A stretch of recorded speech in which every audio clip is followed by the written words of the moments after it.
Okay, let's unpack this. Ready for the deep dive into the specifics? I think this was going to be really interesting. Today, we are undertaking a deep dive into what is arguably one of the most powerful, dynamically developed, and just central metaphors in the entire biblical canon, the arm of the Lord. This isn't just some fleeting image. It's a theme that really spans millennia of literature and, well, theology. It truly is. We are going to follow a single concrete image, a specific limb, if you will, Right, a limb. through the centuries of Scripture. We actually get to watch it evolve from, a pretty straightforward symbol of military might in Israel's early history. Yeah, like in Exodus. Exactly. And then it morphs into this profound theological paradox. And that paradox, well, it forms the basis of major interpretive debates that, frankly, still rage today. That's the mission, then. Our source material, it tracks this metaphor's entire canonical evolution. We're aiming to show how God chose to communicate his ultimate strength. We're looking at how an infinite, incorporeal deity God as spirit communicates action and personal power to finite beings like us. And that pursuit, it leads us immediately to the core, the fundamental theological paradox you mentioned. Right. The assertion that you find shared across the scriptural canon is that God is spirit, infinite, transcendent, and, well, by definition, incorporeal, no body. He exists beyond our physical limitations, our whole reality, yet the text keeps giving him body parts. Eyes, ears, a face, an arm. Exactly. And the challenge for the biblical writers is, well, it's immense. How do you communicate the nature, the will, the actions of a limitless, unembodied spirit, especially to humans whose entire reality is structured around physical existence? That seems impossible. So they have to use finite, human-centric language. This is that literary device we call anthropomorphism, attributing human characteristics, or in this case, human body parts, to God. But we really need to be careful not to mistake this for, primitive theology, though. This isn't the writer suggesting God literally has a physical body floating around somewhere. Absolutely not. No, the sources really emphasize that this is a deliberate linguistic tool, a necessary, you could say, figure of speech. Okay. It is definitely not a sign of some polytheistic remnant or something like that. It's more a principle of theological accommodation. The language accommodates our human capacity. It bridges this massive conceptual gap between the transcendent divine and us, the finite human. But the arm, specifically the Zeroyu in Hebrew, it seems uniquely important among these human-like attributes. And that's why it demands this level of focus, right? Why we're doing a whole deep dive on just the arm. It really stands apart from the other anthropomorphisms. I mean, think about the others you mentioned. The eyes, the ears, or the face. These usually imply a more passive state of being or knowledge or presence. But the arm, it's intrinsically and exclusively active. Active, okay. It is a symbol of strength, yes, but also exertion and decisive personal intervention. It's the physical representation, if you like, of God's will being executed right here in the world. Let's delve deeper into this paradox of language, then. If the source material is so insistent that God is pure spirit, why use the language of physical action? Why give the transcendent God an arm? Well, the sources confirm this isn't some kind of flaw or contradiction. It's really a functional necessity. Think of it like providing a handle for concepts that are just too vast for the human mind to grasp otherwise. A handle, yeah. It allows these abstract, profound truths about God's governance of the universe to be conveyed in a way that's relatable, that's memorable, and ultimately actionable. If the writers just said, God exerted an impersonal force, it loses something. It completely loses the immediate personal connection to salvation, to history. The personal touch vanishes. And we can really highlight the unique nature of the arm, as you said, by contrasting it with the functions of those other divine body metaphors. Let's maybe look at those again quickly. Just really emphasize the active role the arm plays. Good idea. We can start with the eyes of the Lord. As you see detailed in passages like 2 Chronicles 16.9, this metaphor signifies divine inspection, omniscience, constant attention. Right, they run to and fro. Exactly. The eyes run to and fro throughout the whole earth. It's entirely about perceiving, knowing, inspecting. It's basically an input function, receiving information. Okay. And likewise, the ears of the Lord, that seems similar. Very similar. They represent God's attentiveness, his willingness to receive input, particularly, the prayers and the cries of his people. It ensures the listener, the worshiper, knows their voice is heard. But again, it remains a receptive state, listening. And then the face of the Lord, that feels a bit more active, maybe? It's certainly a very powerful dynamic symbol. It represents manifestation, presence, favor. To have God's face shine upon you, well, that's about receiving grace and protection. But even this, it focuses more on God being present with his people rather than performing a specific forceful action like the arm does. Okay, so eyes, ears, face primarily about perception, reception, presence. But the arm, the zeroa, that's the output, that's the action. Precisely. The arm symbolizes God's power made manifest. It's the limb of extension, of strength, of exertion. When the Bible uses this imagery, it's almost a visual of God, rolling up his sleeve or baring his holy arm. Yeah, I like that image. Act decisively in the stream of human history. And the sources stress this crucial difference. The arm is personal.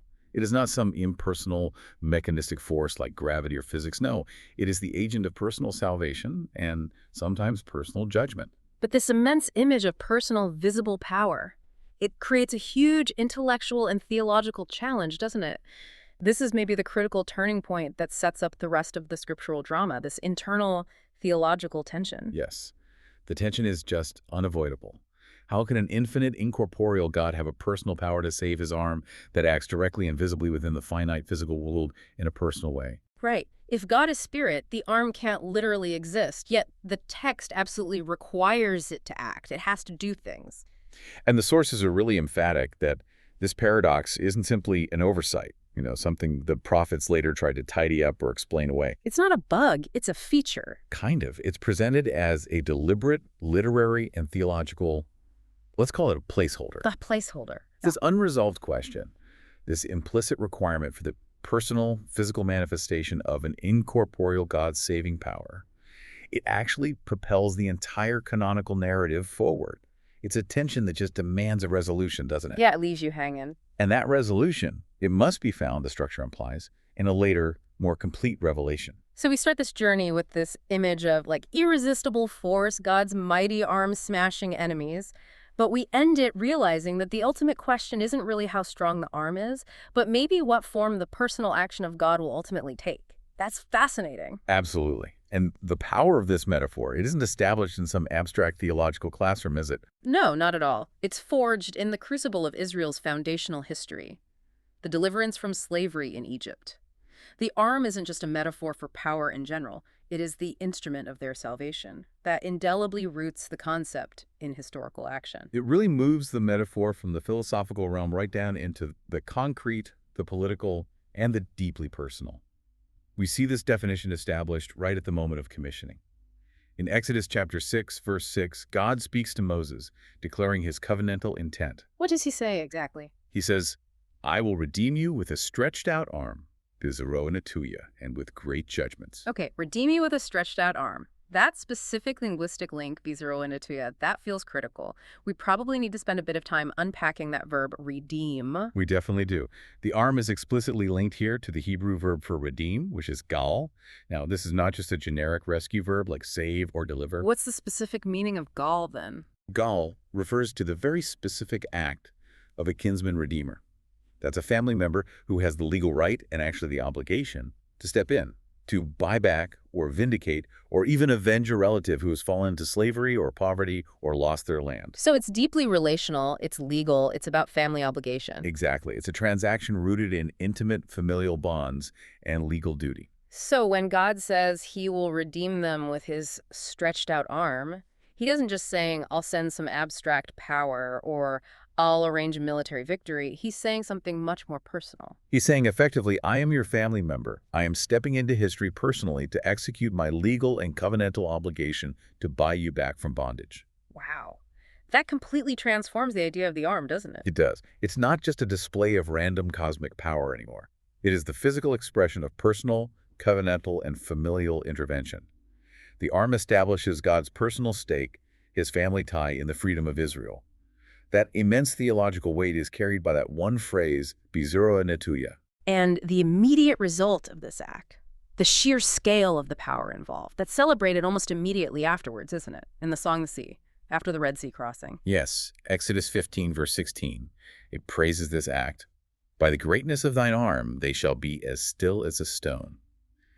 Here, the arm is characterized as just pure, terrifying, irresistible military might. Still as a stone. It's the force that instantaneously shatters the greatest military power on earth at the time, Pharaoh's army.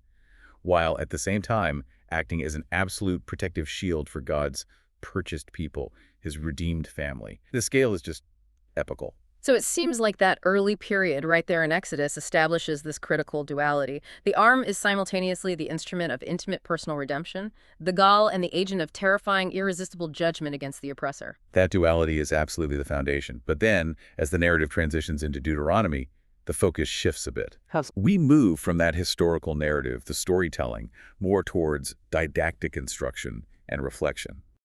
Moses, in his farewell sermons before Israel enters the land, he takes this dramatic historical imagery and transforms it into fixed instructional language. He codifies it, you could say, into that fixed, repeated formula, a mighty hand and a stretched out arm. You hear that phrase again and again in Deuteronomy. Exactly. Becomes the central piece of covenantal curriculum, the core teaching point. Why the repetition? Well, the source material highlights that Moses uses this formula repeatedly because the memory of the arm must serve as the perpetual underlying rationale for Israel's future obedience, for their entire way of life in the land. It's the reason why they should obey. Okay, let's explore the purpose of this remembrance then. The sources mention uniqueness first, right? Yes. In Deuteronomy 4, verse 34, Moses uses the phrase to challenge the people's imagination. He asks, has any other god, anywhere, attempted to go and take a nation for himself from the midst of another nation by a mighty hand and by a stretched out arm? And the answer is clearly supposed to be no. A resounding no. This phrase underscores that God's action was utterly unique, a foundational, undeniable proof of his unmatched sovereignty and his specific commitment to Israel. No one else does this. And the second purpose you mentioned is the basis for obedience. The connection to the Sabbath command here is really striking. We often think of the Sabbath as rooted only in creation, but Deuteronomy gives a different reason. That's one of the most powerful insights the sources provide. I think Deuteronomy 5, verse 15, gives a specific covenantal rationale for that sacred rhythm of rest. What's the reason given there? You are commanded to observe the Sabbath, because you must remember that the Lord thy God brought thee out thence from Egypt through a mighty hand and by a stretched out arm. Wow. So the obligation to rest, in Deuteronomy's logic, is rooted directly in the memory of redemption by the arm. The arm did the work, liberating them, so now Israel can rest in that freedom. It's not just about creation rest. That adds a whole new layer to the Sabbath. Okay, and finally, assurance. The repetition of the phrase also serves as a guarantee for future action, right? Absolutely. The memory of past action guarantees future victory. The people are about to face these daunting enemies in Canaan, the giants, the fortified cities. But Moses reminds them not to fear. How does he connect it? Deuteronomy 7, verse 19 explicitly directs them. Remember the mighty hand and the stretched out arm that dealt with Egypt. And then the promise. So shall the Lord thy God do unto all the people of whom thou art afraid. The past guarantees the future. So by the end of the Torah, the foundation is laid. The arm of the Lord is established as this historical fact. It represents a legal and familial bond through gall. It's proof of God's uniqueness, it's the basis for ongoing obedience like the Sabbath, and it's an absolute guarantee of future protection and victory. Exactly. And that core dual capacity to save Israel and to judge Egypt is now fully established and ready to be applied universally as the story unfolds. Okay, so we leave the foundational narratives of the Torah, and we move into the writings, specifically the Psalms. And here, you're saying the scope of the metaphor just explodes. It really does. It ceases to be purely a historical reference tied only to the Exodus event. In the Psalms, the arm of the Lord becomes this timeless, liturgical attribute of God's universal omnipotence, his character, his way of acting, always. So it moves from a specific event in time to a kind of cosmic reality. It's no longer just the power that split the Red Sea. It's now understood as the power that created all the seas in the first place. Precisely. The psalmists and also the prophets later, they identify the arm as the force of creation itself. The sources point us to Jeremiah 32.1 said, the prophet, in this prayer of just sheer astonishment at God's power, declares, Ah, Lord God, it is you who have made the heavens and the earth by your great power and by your outstretched arm. Nothing is too hard for you. So the arm that acted in history is now retroactively understood to be the very same power that fashioned the cosmos before history began. Exactly. It ties God's saving acts directly to his creative power. Which means the arm is responsible for both the physical foundation of the universe and the political foundation of Israel through the Exodus. And crucially, the ethical foundation as well. Look at Psalm 89, verse 13. It celebrates God's immense strength. You have a mighty arm, strong as your hand, high as your right hand, classic imagery. Right. But the very next verse, verse 14, immediately links this raw power to his character. It asserts that righteousness and justice are the foundation of your throne. So the mighty arm isn't just raw power, it's power used for a purpose. Precisely. The arm is the active enforcer and guarantor of righteousness and justice in the universe. God's power is not arbitrary. It serves his righteous character and upholds his just decrees. I do have a question about that link, though. If the arm is originally characterized by its, well, pretty violent judgment against Pharaoh in Egypt, how does that destructive power really reconcile with its role as the foundation of righteousness? That seems like it could be a constructive challenge to the interpretation, you know? That's an excellent point, and it's something our sources definitely address. I think the key is defining righteousness in the biblical sense. It's not just about punishment. What is it then? God's justice or righteousness is often seen as fundamentally restorative. It's about setting things right. So the arm's violence against Egypt, in that context, was seen as restorative justice for Israel, who'd been profoundly wronged and oppressed for centuries. Ah, okay. So setting things right sometimes involves dismantling the system that's causing the wrong. Exactly. So whether the arm is striking down a wicked empire or building up a righteous people, it's always understood as serving that one ultimate function: upholding the established ethical order of the covenant and restoring justice where it's been violated. That makes sense. Okay, so if the arm is responsible for creation and for maintaining cosmic justice, then for the worshiper, for the person praying the Psalms, it becomes the ultimate source of present tense redemption and hope. It's not just ancient history, it's accessible power now. Absolutely. That foundational Exodus deliverance is continuously brought into the present tense through liturgical recollection, through worship. Psalm 77, verse 15, functions as a direct poetic memory. You with your arm redeemed your people, the children of Jacob and Joseph. So singing that psalm isn't just remembering history. No. This practice allows every generation, standing perhaps in the temple courts singing these words, to spiritually participate in the original deliverance. It makes the power of the arm available to them right here, right now, in their own time of need.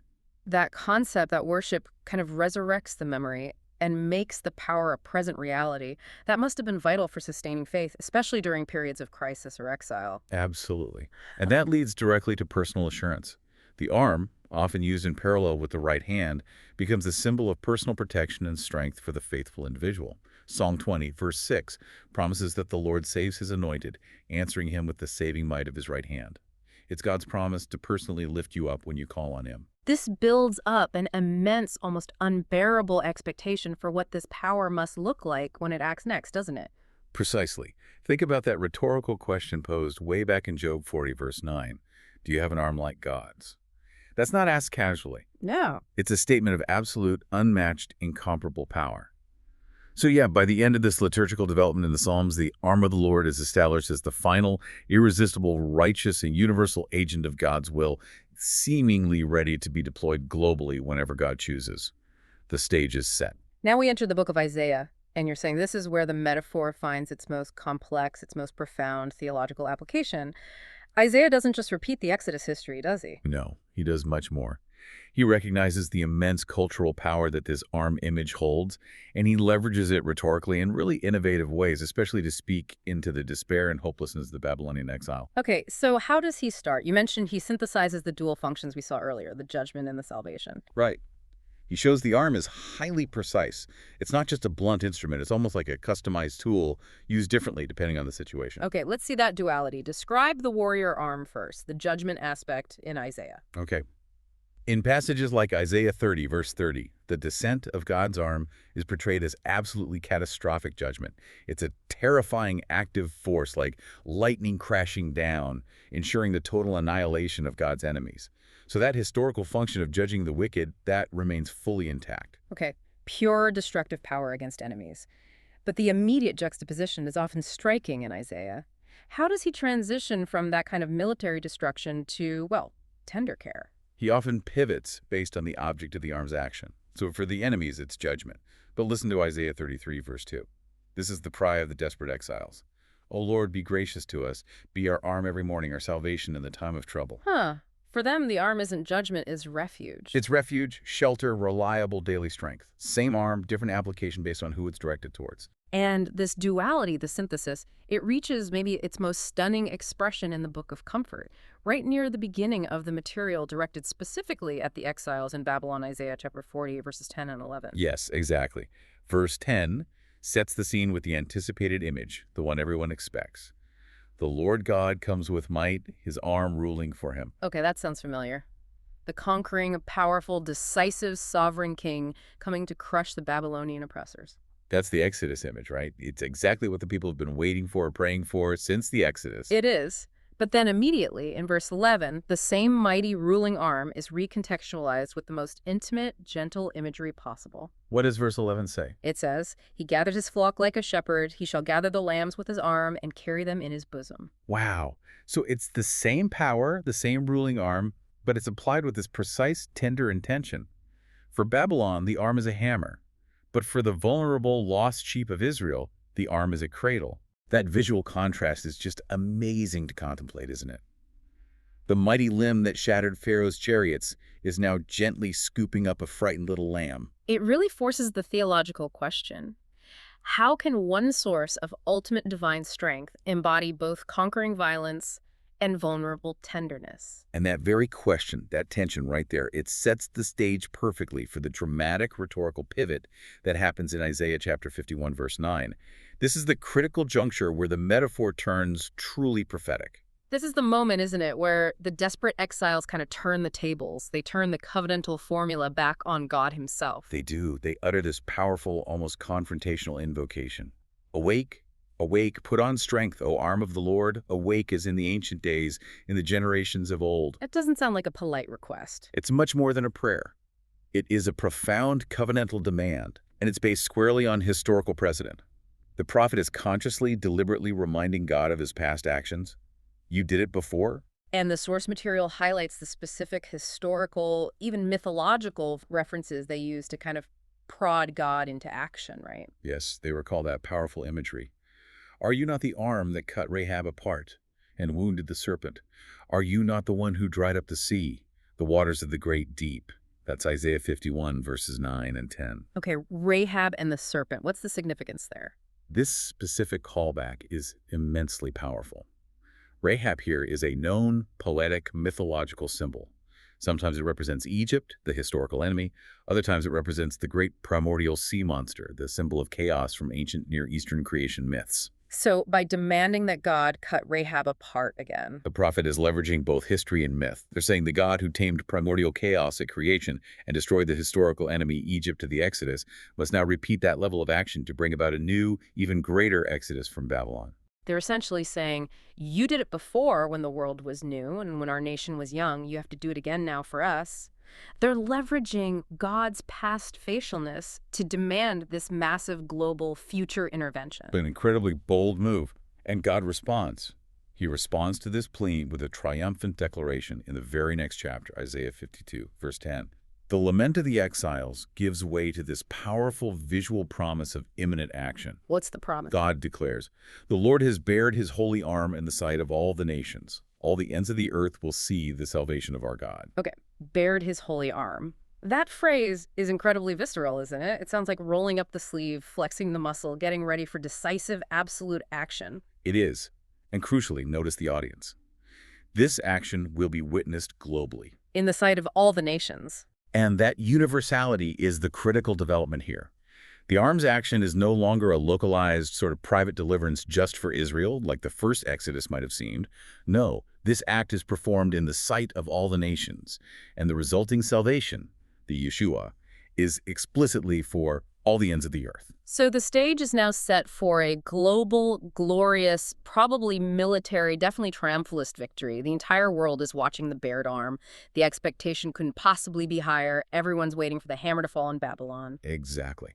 The audience, both ancient and modern readers, is primed for this massive display of power, a global military parade, effectively, that crushes the Babylonian Empire and vindicates Israel spectacularly. But that's not what happens, is it? The prophet executes this stunning, abrupt, and totally radical rhetorical subversion.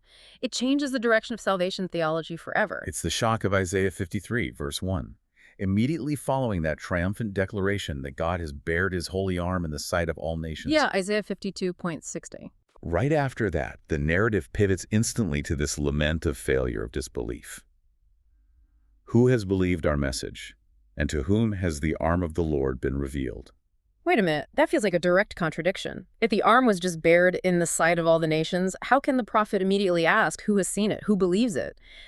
That only makes sense if the nature of the revelation itself was fundamentally misunderstood or missed. That's precisely the core tension. The arm was revealed, yes, God acted. But the manner of its revelation was so contrary to human expectation, so upside down, that it was rejected or simply not recognized. Okay. The message, or the report, that's the Hebrew word imwa, the report of its manifestation was met with incredulity. Why? Yeah. Because everyone was looking for a warrior's arm, the conquering hero, not the unexpected, baffling thing that actually appeared. So the world was expecting this global conqueror, maybe a new Cyrus figure empowered by God, but the arm was manifested as something else entirely. And the verses that follow, they answer the question of what the revealed arm actually looked like, don't they? They do. The arm is described not as a powerful military figure, a who, but as a humble, suffering individual, a he, the servant. The prophet describes him using intentionally anti-triumphalist language. It's stark. What kind of language? He had no form or majesty that we should look at him, and no beauty that we should desire him. That's Isaiah 53, verse 2. He is afflicted, despised, rejected by men, the very opposite of the conquering hero everyone anticipated. This feels like the theological climax of the metaphor's entire journey, then. The ultimate symbol of irresistible, glorious power, the arm of the Lord, is identified with a figure of weakness, humility, and profound suffering. It is. This is the prophetic paradox that ultimately resolves that placeholder tension we talked about way back in the Torah. How can spirit act personally? How does it resolve it? By suggesting the ultimate personal act isn't coercion, but sacrifice. This radical revelation completely redefines divine strength for the entire biblical tradition that follows.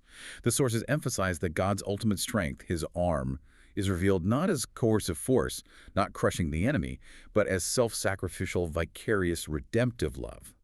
The arm is the servant, and his power is found paradoxically in his willingness to suffer. Let's talk about that concept of vicarious suffering for a moment, because that seems to be the mechanism of this new kind of power. The servant doesn't bring salvation by conquering enemies externally. No, he brings it by bearing their sins internally, you could say. Vicarious suffering means suffering endured on behalf of another or in place of another.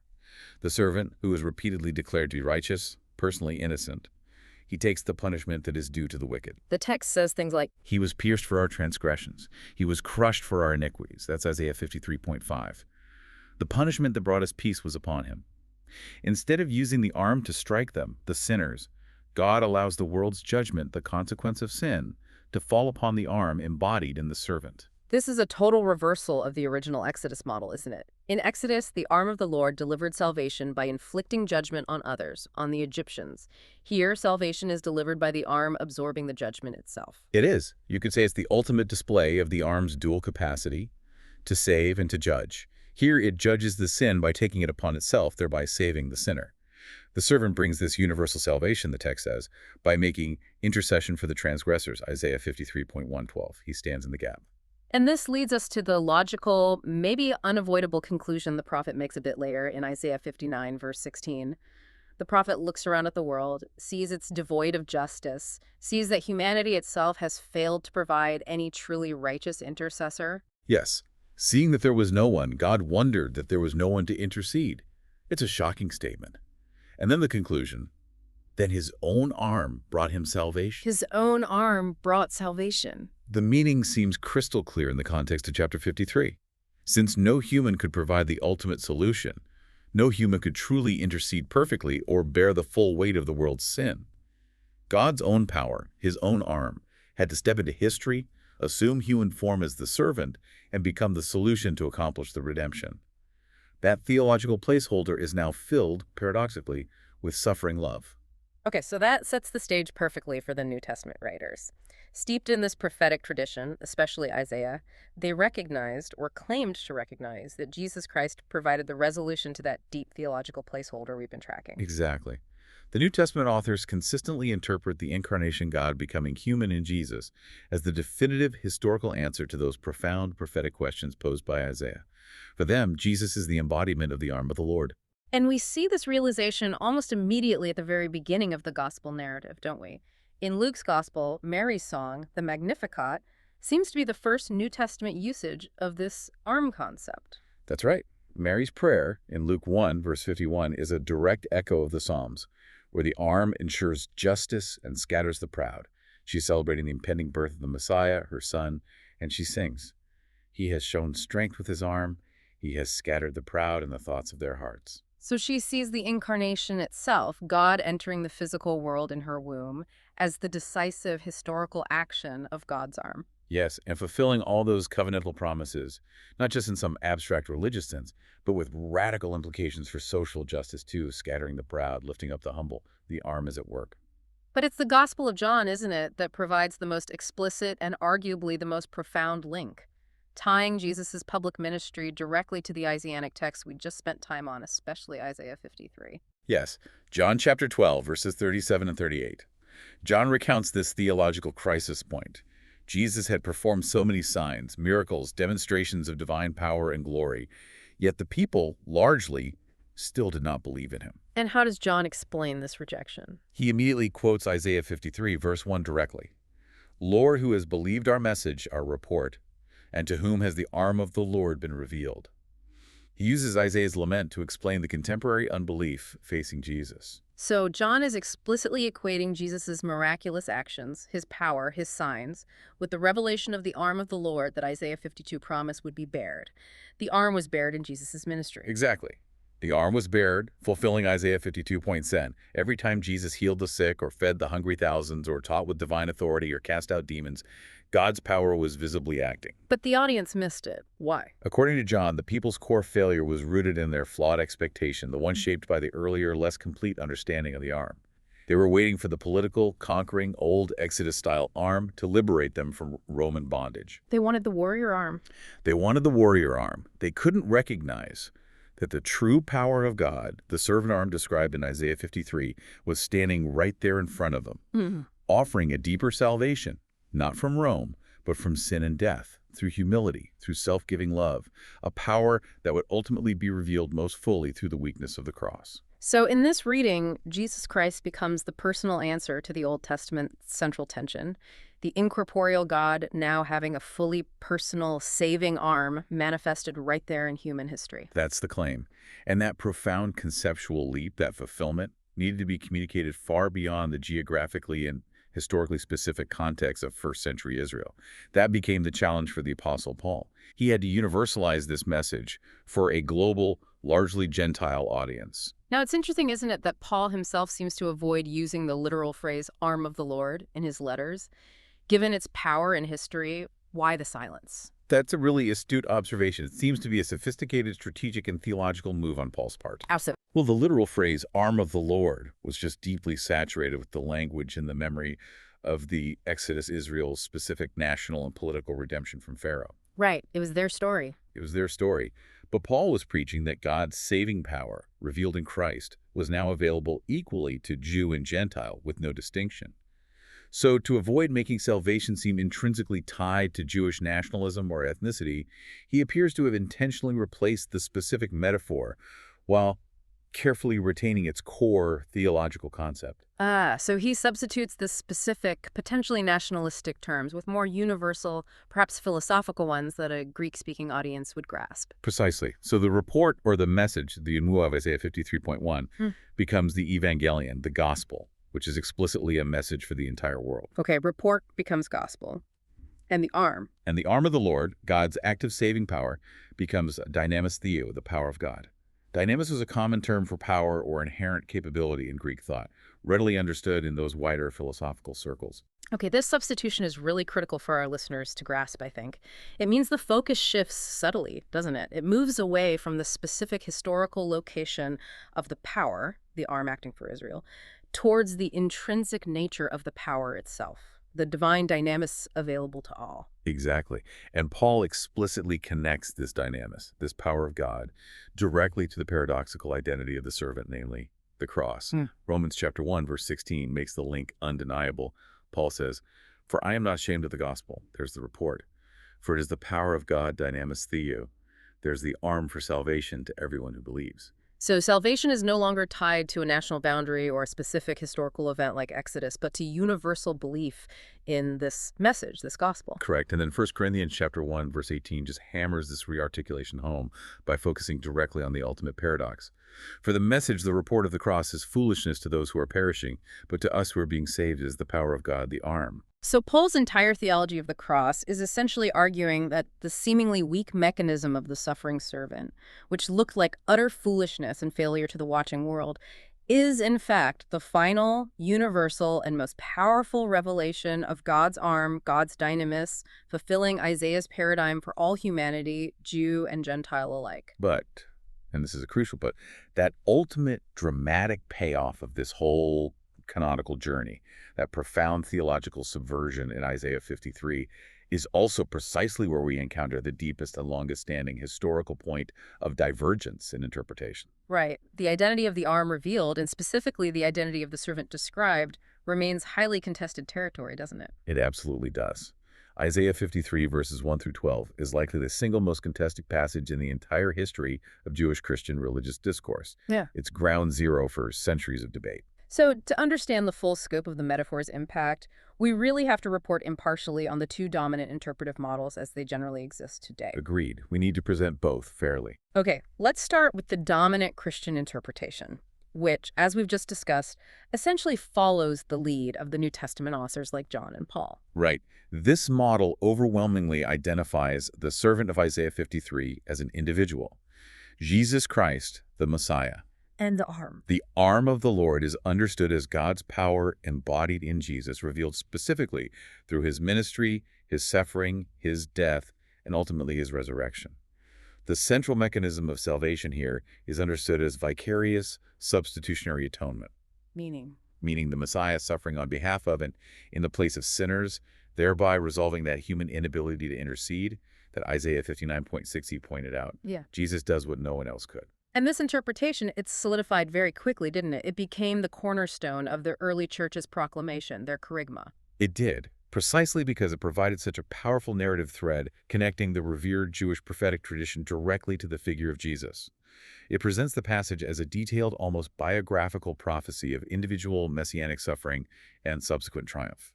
Okay, now let's pivot carefully and look at the dominant Jewish interpretation, particularly as it developed from the medieval period onward. This view understands the servant quite differently, correct? Collectively, not individually. Yes, this view, which was largely crystallized by influential medieval commentators like Rashi and is widely embraced by modern rabbinic commentary today, identifies the servant not as an individual Messiah, but as the nation of Israel itself. Sometimes it's seen as the whole nation, other times more specifically as the righteous remnant within the nation who suffer unjustly. And what's the textual basis for that interpretation? They point to very clear internal scriptural evidence from Isaiah itself, passages like Isaiah 49.3, where God explicitly addresses the servant figure and says, "You are my servant Israel, in whom I will be glorified." Seems quite direct. Okay, so if the servant is Israel, how is the arm of the Lord understood in this framework? And maybe more importantly, who is speaking the lament, the confession in Isaiah 53? Who is the we and us? Right. The arm of the Lord is still understood as God's saving power, his might. But it is revealed primarily in the future, in the Messianic age, through the ultimate vindication and restoration of Israel after its long suffering. And the speakers? The report or confession in Isaiah 53, "He was wounded for our transgressions," is understood to be spoken not by Jews about a Messiah, but by the Gentile nations of the world.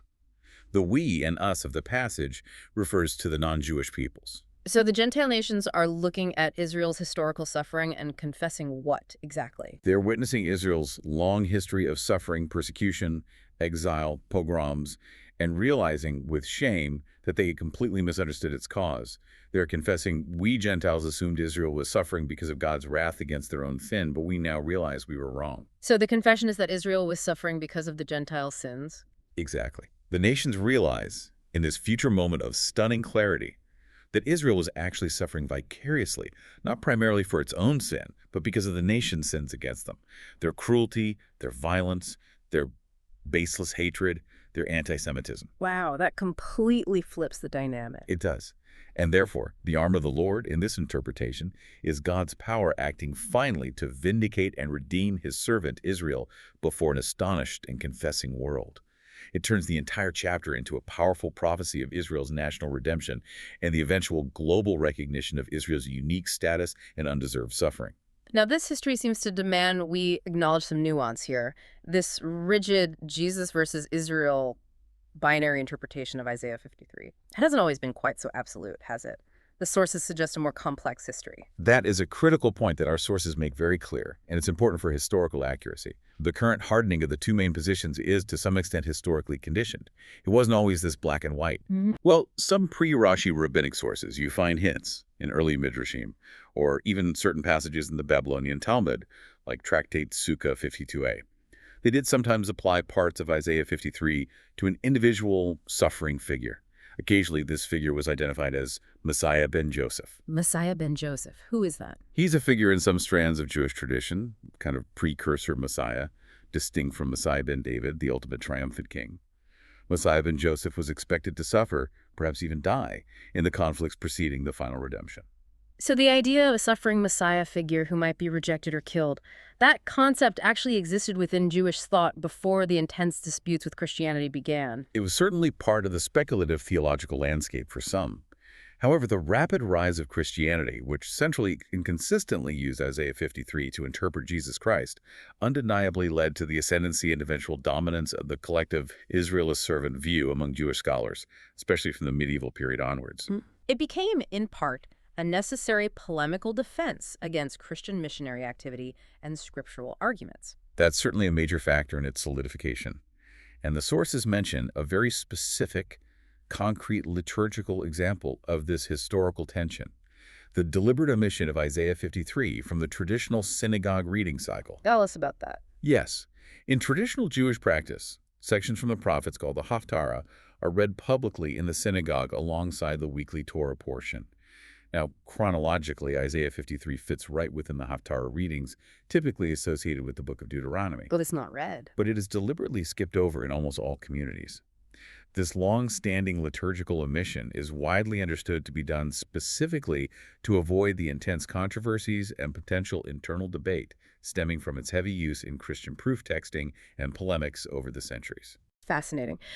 So we end up with this single, profoundly developed biblical metaphor, the arm of the Lord, that begins with one specific historical event, the Exodus, and by the time it reaches its prophetic climax in Isaiah 53, it manages to capture the core, non-negotiable theological claim of two entirely distinct major religious traditions. It really does. Both traditions hinge fundamentally on how one identifies the ultimate expression of God's saving power, his arm, as revealed in that specific chapter. It just demonstrates the immense weight, the power, and maybe the inherent ambiguity or versatility of biblical metaphor, doesn't it? What started as a symbol of almost purely crushing physical power ends up becoming this profound test of faith. What truly constitutes the power of God? Is it coercion or is it suffering love? It's quite a journey. It really is. Let's try to bring this incredible deep dive into the arm of the Lord to a close now. This canonical journey we've traced, it isn't just some academic exercise in tracking a word, is it?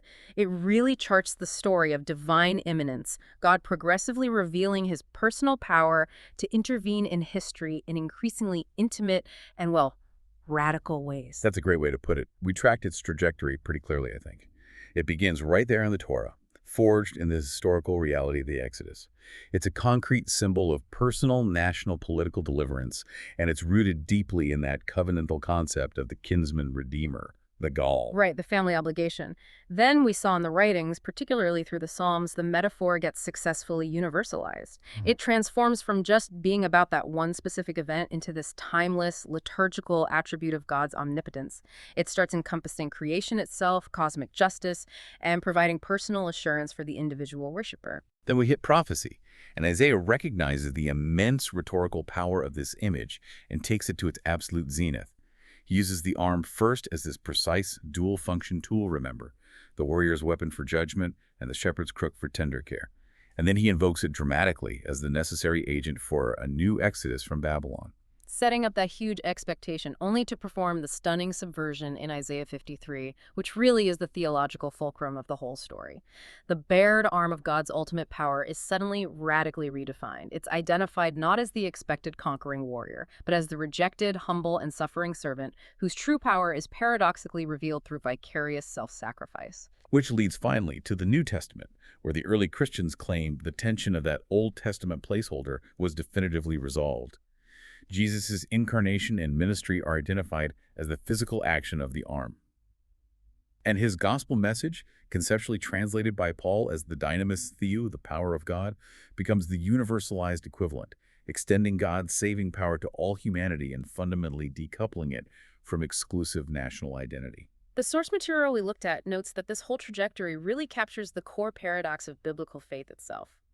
That unresolved tension of the Old Testament, how can an infinite spirit God have a personal saving arm that acts in the world, finds its claimed resolution in the assertion that this power, this arm, ultimately had to become physically and personally embodied in a figure of flesh and blood. And that claimed embodiment, whether you accept it or not, irrevocably transformed the very definition of power for anyone who believed that report. The arm was expected to crush all opposition with coercive military might. Its ultimate revelation, according to this reading, was instead found in radical humility, apparent weakness, and selfless sacrifice on behalf of others. So what does this all mean for us listening today? The transformation of the arm of the Lord from that initial symbol of military conquering power to ultimately a person of humble suffering, it encapsulates a central and frankly challenging claim about the fundamental nature of divine strength. It really forces us, I think, to reconsider our own human definitions of strength versus what the text might be suggesting is divine strength.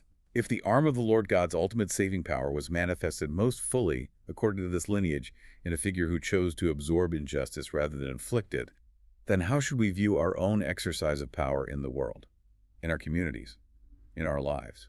We started this whole deep dive with the concept of God as an incorporeal spirit. The powerful question raised by this entire canonical trajectory, the one that maybe lingers long after the books are closed, is this. If the strongest arm ever revealed to the world was ultimately revealed to be one that demonstrated power through suffering, through service, through love, what does that imply about how true power really operates in the physical world? If that is the nature of ultimate strength, is coercive force, is domination ever truly the highest form of power we can aspire to? Or is there something else, something revealed by the surprising journey of God's arm?